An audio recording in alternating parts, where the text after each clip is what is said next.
جو ہے وہ سلیکشن کمیٹی پر عائد ہوتی ہے، اور اس ضمن میں اس چیز کا خیال رکھا جاتا ہے کہ جتنی بھی کمیٹیز بنے ان میں جو ہے حکومت کو پلس اپوزیشن کو ایک جتنی تو نہیں لیکن کہہ سکتے ہیں کہ ڈیو رائٹس دونوں کو ملے، دونوں کو برابر کے مواقع ملیں۔ جیسے کہ پاکستان میں بھی یہ ہے، اگر آپ نے نام سنا ہوگا پبلک اکاؤنٹس کمیٹی، جو کہ بڑی مشہور کمیٹی ہے جس کا سربراہ ہمیشہ حزب اختلاف کا جو لیڈر ہوتا ہے وہ ہوتا ہے۔ ابھی پچھلے کچھ عرصے میں جب شہباز شریف جو ہے اس کو پبلک اکاؤنٹس کمیٹی کا بنایا جانا تھا چیئرمین، تو اس پر حکومت نے کافی لیدے بھی کی کہ یہ نہیں بنایا جانا چاہیے کیونکہ وہ سزا یافتہ ہے، لیکن حقیقت یہ ہے کہ جو حزب اختلاف کا لیڈر ہوتا ہے ہمیشہ وہی پبلک اکاؤنٹس کمیٹی کا چیئرمین ہوتا ہے۔ یہ وہاں پہ پارلیمانی روایت ہے اور اس کو اسی طرح سے پورا کیا جاتا ہے۔ تو یہاں پہ بھی سب سے پہلے سلیکشن کمیٹی بنتی ہے۔ سلیکشن کمیٹی جو ہے اس کے بعد جو ہے بہرحال سلیکشن کمیٹی بننے کے بعد باقی ساری کمیٹیز بنتی ہیں۔ اب ہم دیکھتے ہیں کہ باقی جو کمیٹیاں ہیں جن میں کہ اسٹینڈنگ کمیٹیز ہیں، سلیکٹ کمیٹیز ہیں، سلیکٹ سیکشنل کمیٹیز ہیں، ان سب کا چناؤ جو ہے وہ کیسے ہوتا ہے۔ نیکسٹ اسٹینڈنگ کمیٹیز ہیں، ان کو ہم قائمہ کمیٹیاں بھی کہتے ہیں، اور ان کا سلسلہ جو ہے وہ 1882 سے شروع ہوا تھا۔ ان کی تعداد شروع میں 2 تھی، اس کے بعد یہ 6 تک بڑھا دی گئی، اور آج کل دارالعوام میں ان کی تعداد جو ہے وہ 5 ہے، اور ہر کمیٹی جو ہے وہ عموماً 20 ارکان پر مشتمل ہوتی ہے، اور یہ 20 نشستیں دونوں جماعتوں میں تناسب کے اعتبار سے تقسیم ہوتی ہیں۔ ان کی تعداد 50 تک بھی ہو سکتی ہے۔ قائمہ کمیٹیوں کے پاس سرکاری اور غیر سرکاری پبلک مسودات غور کرنے کے لیے بھیجے جاتے ہیں، مالیاتی مسودات پر غور نہیں کرتی ہیں۔ یہ قائمہ کمیٹیاں دارالعوام کے انتخاب کے بعد ایوان کی پوری مدت کے لیے تشکیل پاتی ہیں۔ ان کی حیثیت بالکل مساوی ہوتی ہے، اور جتنے بھی مسودات ہیں ان میں بلا امتیاز اور بلا تخصیص جو ہیں وہ تقسیم کر دیے جاتے ہیں۔ امریکہ میں جو ہے قائمہ کمیٹیاں ان کے پاس مخصوص محکموں سے تعلق رکھنے والے مسودات آتے ہیں، جیسے دفاعی امور کی کمیٹی ہے، خارجہ امور کی کمیٹی ہے، مالیاتی امور کی کمیٹی ہے۔ لیکن برطانیہ میں یہ ڈفرینسیشن نہیں ہے۔ یہاں پہ ایک قائمہ کمیٹی بیک وقت کئی محکموں مثلاً لیبر، تعلیم، خارجہ امور اور داخلی مسائل سے متعلق مسودات بھی وصول کرتی ہے اور اپنی رپورٹ کے ساتھ واپس کر دیتی ہے، اور ہر قائمہ کمیٹی جو ہے وہ برابر درجہ رکھتی ہے۔ برطانیہ کی ہر قائمہ کمیٹی کا ایک چیئرمین ہوتا ہے جسے وہ خود منتخب کرتی ہے، اور قائمہ کمیٹی ہر نوعیت کے جتنے بھی پبلک بلز آتے ہیں ان کی چھان پٹک کرتی ہے، ان کی انویسٹیگیشن کرتی ہے۔ اور قائمہ کمیٹیاں کیونکہ ان کے پاس کام کا بوجھ بہت زیادہ ہوتا ہے، تو یہ اپنا اجلاس اس وقت بھی جاری رکھ سکتی ہیں جب دارالعوام کا اجلاس ہو رہا ہوتا ہے، کیونکہ ظاہر ہے جتنے بھی پبلک بلز ہیں وہ سارے انہی کے پاس آتے ہیں۔ اگر آپ نے پچھلا لیکچر غور سے سنا تھا جس میں کہ فرسٹ ریڈنگ اور سیکنڈ ریڈنگ کے بعد کمیٹی سٹیج شروع ہو جاتی تھی، تو اس حساب سے یہ جو ہے ان کے پاس کام کا بوجھ زیادہ ہوتا ہے۔ البتہ جب ایوان میں رائے شماری ہوتی ہے تو عارضی طور پر یہ کمیٹیاں ہیں جو اپنا اجلاس جو ہیں وہ اس کو التوا میں ڈال سکتی ہیں۔ اس کے بعد ہے سلیکٹ کمیٹیز، ان کو ایڈ ہاک کمیٹیز بھی کہتے ہیں، اور ان کی تعداد جو ہے وہ 15 ہوتی ہے۔ ارکان کی تعداد ضروری نہیں ہے کہ یہ 15 ہی ہو، یہ 13 سے 30 تک بھی ہو سکتی ہے، اور یہ جو سلیکٹ کمیٹیز ہیں ان کو ایڈ ہاک کمیٹیز اس لیے کہتے ہیں کہ یہ اپنا کام ختم کرتی ہیں اور اس کے بعد ختم ہو جاتی ہیں۔ اس کی صدارت جو ہے وہ چیئرمین کرتا ہے جسے سلیکٹ کمیٹی خود چنتی ہے، اور ہر کمیٹی کے پاس یہ اختیار ہے کہ وہ کسی بھی برطانوی شہری کو اس کی رائے طلب کرنے کے لیے اپنے پاس اس کو طلب کر سکتی ہیں، لیکن بادشاہ، وزیر اعظم، وزراء اور پارلیمنٹ کے ارکان اس سے مستثنیٰ ہیں۔ منتخب کمیٹیاں بنائے جانے کا آغاز 1956 میں ہوا، جب کمیٹی اور نیشنلائزڈ انڈسٹریز جو ہے وہ قائم کی گئی۔ اب ان کو اپنے اپنے کام کا ماہر سمجھا جاتا ہے۔ اس کے آگے مزید کچھ اقسام ہیں، ان کو نام ہیں، میں آپ کو وہ بتا دیتی ہوں کہ مراعات کی کمیٹی جو اس پر غور کرے گی کہ کس کو کتنی مراعات جو ہیں وہ ملنی چاہیے، مالیاتی تخمینوں کی کمیٹی جو پبلک ایسٹیمیٹس کا جائزہ لے گی، اور سائنس اور ٹیکنالوجی کمیٹی جو سائنس اور ٹیکنالوجی کے بارے میں جتنی بھی پیش رفت ہوئی ہے یا اس کے بارے میں جو بھی امور ہیں ان کا یہ جائزہ لے گی۔ لیکن یہ بات پھر یاد رکھنی ہے کہ ایڈ ہاک کمیٹی ہے، عارضی کمیٹیاں ہیں۔ جتنی بھی کمیٹیاں اس نوعیت کی بنے گی وہ سب اپنا اپنا کام کریں گی، جو بھی کام ان کا ہوگا، اور اس کے بعد وہ ساری کی ساری سبکدوش ہو جاتی ہیں۔ یہ مستقل کمیٹیاں نہیں ہوتی، لائک قائمہ کمیٹیاں، اسٹینڈنگ کمیٹیز، جو کہ اس وقت تک رہتی ہیں جب تک کہ دارالعوام کا ٹینیور ہے which is 5 years، تو it means standing committees have tenure of 5 years۔ لیکن اس منتخب کمیٹیوں کا کوئی ٹینیور نہیں ہوتا ہے، یہ بس خصوصی امور کے متعلق تحقیق کی غرض سے قائم ہوتی ہیں کہ ان کے بارے میں انویسٹیگیشن کی جائے، جو بھی ان کا مسئلہ ہے اس کے بارے میں انویسٹیگیشن کی جائے، جو بھی فوری نوعیت کے ایشوز ہیں یہ ان کو کاؤنٹر کرتی ہیں، اور اس کے بعد یہ ختم ہو جاتی ہیں۔ نیکسٹ ہے ہماری سلیکٹ سیشنل کمیٹی، یعنی اجلاس کے لیے منتخب کمیٹیاں۔ جب پارلیمنٹ کا نیا سیشن شروع ہوتا ہے تو 8 نئی کمیٹیاں تشکیل پاتی ہیں جو صرف سیشن کے قیام تک رہتی ہیں۔ جیسے ہی سیشن ختم ہوتا ہے تو یہ کمیٹیاں بھی ختم ہو جاتی ہیں۔ ان میں پبلک اکاؤنٹس کی کمیٹی اور سلیکشن کمیٹی خاص طور پر قابل ذکر ہیں۔ پہلی جو ہے وہ حساب کتاب کی جانچ پڑتال کرتی ہے، اور ان کمیٹیوں کی حیثیت جو وہ آلموسٹ لائک اسٹینڈنگ کمیٹیز، فرق اتنا ہے کہ یہ اسٹینڈنگ کمیٹیز کی طرح ہر قسم کے مسودوں پر غور کرنے کے بجائے صرف کچھ اسپیسیفک نیچر کے جو بلز ہوتے ہیں ان پر غور کرتی ہیں۔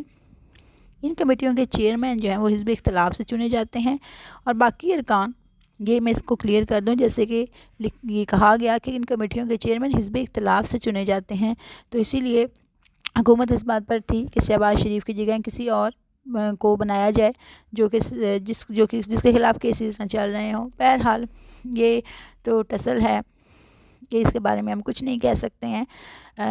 ہمارا کام یہ ہے کہ ہم ان سب کو پڑھیں، ان کا جائزہ لیں کہ کمیٹیوں کے چیئرمین حزب اختلاف سے چنے جاتے ہیں، اور باقی ارکان جو ہیں وہ پارٹیوں کی ایوان میں تناسب کے مطابق چنے جاتے ہیں۔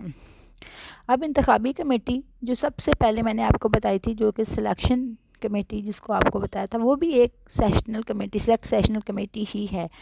ظاہر ہے وہ کس لیے قائم ہوتی ہے کہ وہ باقی ساری کمیٹیوں کو چناؤ کے لیے قائم ہوتی ہے، ٹھیک ہے۔ اس کا کام یہی ہوتا ہے کہ اس نے باقی ساری کمیٹیز کے جو چیئرمین ہیں، جو ارکان ہیں، ان کو چننا ہوتا ہے، اور اس کے بعد وہ باقی اس کا کام اتنا ہی ہے۔ اب جو ہے اس میں بھی جو جتنی بھی یہ منتخب کمیٹیاں ہیں، اس میں بھی سب کو تناسب کے مطابق نمائندگی ملتی ہے۔ اس کے بعد ہے پرائیویٹ بلز کمیٹی۔ جب آپ نے کائنڈز آف بلز پڑھی تھی تو اس میں آپ نے پرائیویٹ بلز کو بھی پڑھا تھا کہ پرائیویٹ بلز کون سے ہوتے ہیں جو کسی مخصوص علاقے، تنظیم، ادارے یا انڈیویجول سے تعلق رکھتے ہوں اور ان کی طرف سے پیش کیے جائیں۔ تو ان کمیٹیوں کو جب موو کیا جاتا ہے تو ان کو not move to the standing committees, بلکہ ان کے لیے اسپیسیفک پرائیویٹ بلز کمیٹیز ہوتی ہیں، ان کو وہاں ریفر کیا جاتا ہے۔ ان کی تعداد جو ہے وہ 4 دارالعوام میں ہے اور دارالعمرہ میں 5 ہے، اور یہ جو بھی قوانین جو بلز ان کے پاس آتے ہیں ان کی تجاویز پر غور کرتی ہیں۔ ان کا تعلق سارے عوام سے، سارے ملک سے نہیں ہوتا ہے۔ جن ارکان کا ان بل سے ذاتی مفاد وابستہ ہوتا ہے انہیں ان کمیٹیوں میں شامل نہیں کیا جاتا ہے، اور یہی برطانیہ کے پارلیمانی نظام کی ایک بڑی اہم خصوصیت اور بڑی اہم روایت ہے۔ یہ کمیٹیاں وائٹ لائک جوڈیشری، اور جن افراد کو بھی چاہیں اپنے پاس بلا سکتی ہیں ان کی گواہی کے لیے، ان سے صلاح مشورے کے لیے، ان سے رائے طلب کر سکتی ہیں۔ سرکاری ریکارڈ اگر یہ منگوانا چاہیں تو وہ بھی منگوا سکتی ہیں، اور پرائیویٹ مسودات کی کمیٹیاں جو بھی سفارشات ایوان میں پیش کرتی ہیں انہیں ویسے ہی قبول کر لیا جاتا ہے۔ ظاہر ہے کمیٹیاں جو ہیں، برطانیہ کی کمیٹیاں جو بھی سفارشات پیش کرتی ہیں ان میں زیادہ رد و بدل نہیں کیا جاتا، اور اس کی ایک وجہ یہ ہے کہ ظاہر ہے کمیٹیوں نے بڑے غور و خوض کے بعد اپنا کام کیا ہوتا ہے، اور اس کے بعد جو بھی یہ اپنا سجیشنز دیتی ہیں، پارلیمنٹ کے پاس چونکہ کام کا بوجھ بہت زیادہ ہوتا ہے، as I told you, parliament جو ہے بہت زیادہ آکوپائڈ ہوتی ہے، اس نے پوری لیجسلیشن کرنی ہوتی ہے، اس کے پاس اور بہت سارے امور جو ہوتے ہیں وہ غور طلب ہوتے ہیں، تو پھر وہ کمیٹیوں پر پورا انحصار کرتی ہے کہ کمیٹیاں جو بھی رپورٹ جس حالت میں بھی بھیجیں ہیں اس کو ویسے ہی 3rd ریڈنگ کے لیے ایکسیپٹ کیا جاتا ہے، اور 3rd ریڈنگ میں بھی اس پر بہت زیادہ بحث نہیں کی جاتی ہے، بلکہ کوشش کی جاتی ہے کہ اس میں امینڈمنٹس جو ہیں، جتنی بھی امینڈمنٹس تجویز کی گئی ہیں ان کو بھی قبول کر لیا جائے۔ اس وجہ سے وہاں کی کمیٹیاں بہت بااختیار ہیں۔ بہرحال وہ اتنی بھی بااختیار نہیں ہیں جتنی امریکہ کی کمیٹیاں ہیں. وہ امریکہ کی کمیٹیاں تو جب چاہیں کسی مسودے کو کہیں پہ بھی ختم کر سکتی ہیں، لیکن برطانوی کمیٹیوں کے پاس بہرحال یہ اختیار نہیں ہے. اس کے بعد ہے جوائنٹ کمیٹیز، کہ جب دونوں ایوانوں میں کوئی مشترکہ اور یکساں مسئلہ ہو تو ایک جوائنٹ کمیٹی بنائی جاتی ہے جو اس مسئلے کا حل تلاش کرتی ہے اور پھر ختم ہو جاتی ہے. لیکن یہ کمیٹیاں بہت کم بنائی جاتی ہیں. 1932 اور 1935 کے دوران جب برصغیر سب کانٹیننٹ پر جب انگلینڈ تھا قابض، تو اس وقت ان کے آئینی مسودات کی تیاری کے لیے پارلیمنٹ کے جو دونوں ایوان ہیں ان کی مشترکہ کمیٹی جو ہے وہ بنائی گئی تھی. اور اسی طرح سے ایک مشترکہ کمیٹی ابھی جب اس چیز پر بھی بنائی گئی تھی کہ برطانیہ جو ہے وہ یورپین یونین سے الگ ہوگا یا نہیں ہوگا. اور اس کے بعد ایک ریفرینڈم بھی کروایا گیا تھا جس میں کہ برطانیہ کی جو اکثریت ہے اس نے بریگزٹ کے حق میں رائے دی تھی. بریگزٹ کا مطلب یورپین یونین ایگزٹ ہے، کہ وہ برطانوی عوام جو ہیں وہ یورپین یونین سے علیحدہ ہونا چاہتے ہیں، وہ یورپین یونین کے قوانین کو فالو نہیں کرنا چاہتے ہیں. حالانکہ برطانوی عوام کو اگر وہ یورپین یونین سے الگ ہوتے تو they have to pay allot, اور ان کے پاس وہ جتنی فیسلٹیز تھیں جنہیں یورپین یونین کے ساتھ رہنے میں مل رہی تھیں وہ ختم ہو جاتی. بہرحال چونکہ میں نے آپ کو بتایا ہے کہ وہاں پہ ایک پارلیمانی نظام ہے، وہاں پہ عوام کی رائے کا بہت زیادہ احترام کیا جاتا ہے، تو برطانیہ جو ہے وہ بریگزٹ کے معاہدے کے نتیجے میں یورپین یونین سے الگ ہو گیا ہے، اور انہوں نے عوام کی رائے کا احترام کیا ہے، چاہے اس میں ان کو جتنا بھی نقصان اٹھانا پڑا ہے. بہرحال اس کے بعد آتی ہے committee of the whole house, یعنی کہ کل ایوان کی کمیٹی. اس کے نام سے ہی ظاہر ہے کل ایوان کی کمیٹی کا مطلب کیا ہے، کہ یہ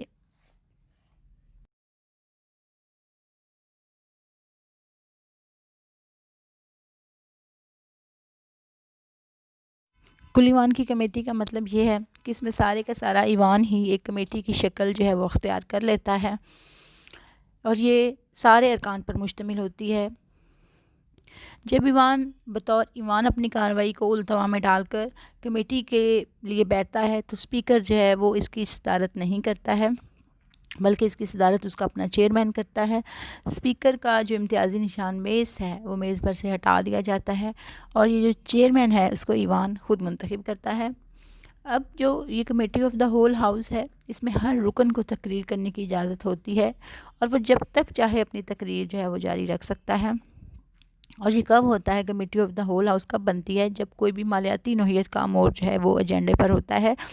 اور مالیاتی نوعیت کے جو امور ہے اس میں جو سب سے امپورٹنٹ ہے وہ ڈیفینیٹلی بجٹ ہی ہے. تو جب بجٹ پیش ہوتا ہے، وزیر خزانہ جب بجٹ پیش کرتا ہے تو یہ جو کمیٹی ہے، یہ جو ایوان ہے وہ کمیٹی کی شکل اختیار کر لیتا ہے، اور اس طرح سے یہ پورے کا پورا ایوان ایک کمیٹی کی شکل میں اپنی پروسیڈنگز جو ہے وہ جاری رکھتا ہے. اور رسمی پابندیاں جو ہیں وہ اس کمیٹی میں نظر انداز کر دی جاتی ہیں. جتنی بھی تجاویز پیش ہوتی ہیں ترمیم کے لیے ان کو تائید کی ضرورت نہیں ہوتی ہے، وہ بس تجاویز ہوتی ہیں. ظاہر ہے وہ بجٹ میں تجاویز پیش ہو رہی ہیں تو سارے ان کو سن لیتے ہیں، اور ان میں سے کوئی اچھی ہو تو اس کو ظاہر ہے کہ اپلیکیبل بھی کر دیتے ہیں.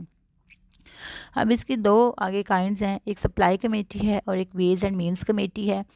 سپلائی کمیٹی کیا ہے کہ اس کا بنیادی کام بحث کرنا اور مالیاتی نوعیت کے مسودات پر غور کرنا ہے. یہ آمدنی اور اخراجات کے جو اندازہ لگاتی ہے کہ ملک کی آمدنی کتنی ہے اور ملک کی اخراجات کتنے ہیں. پھر یہ حکومت کی اخراجات کا تعین کرتی ہے کہ حکومت نے آئندہ آنے والے سال میں مالیاتی سال میں کتنے اخراجات کرنے ہیں، اور ان کے لیے یہ پھر رقوم کی فراہمی کا فیصلہ کرتی ہے. اور اخراجات اور آمدن کے بارے میں بھی یہی تحقیق کرتی ہے کہ یہ صحیح ہیں یا نہیں، اور مختلف محکمے پر جو بھی اخراجات ہونے ہوتے ہیں ان کی منظوری بھی یہی کمیٹی دینی ہے. سپلائی کمیٹی اگر حکومت سے مطالبات تسلیم کروانے میں کامیاب نہ ہو سکے تو یہ حصہ رد ہو جاتا ہے اور اسے حکومت کی شکست سمجھا جاتا ہے. اور میں نے آپ کو بتایا تھا کہ اگر برطانیہ میں بجٹ مسرد ہو جائے تو اس کا مطلب کیا ہے کہ حکومت کو اکثریت کی حمایت حاصل نہیں رہی ہے، تو اس طرح سے حکومت کو مستعفی ہونا پڑتا ہے. اس لیے اس کے مسرد کیے جانے کا خطرہ نہیں ہوتا، کیونکہ ظاہر ہے حکمران جماعت وہاں اکثریت میں بیٹھی ہوتی ہے. البتہ اس مرحلے پر جو حزب اختلاف کے ارکان ہیں وہ شدید تنقید جو ہے وہ کر سکتے ہیں. اس کے بعد ہے ویز اینڈ مینز کمیٹی.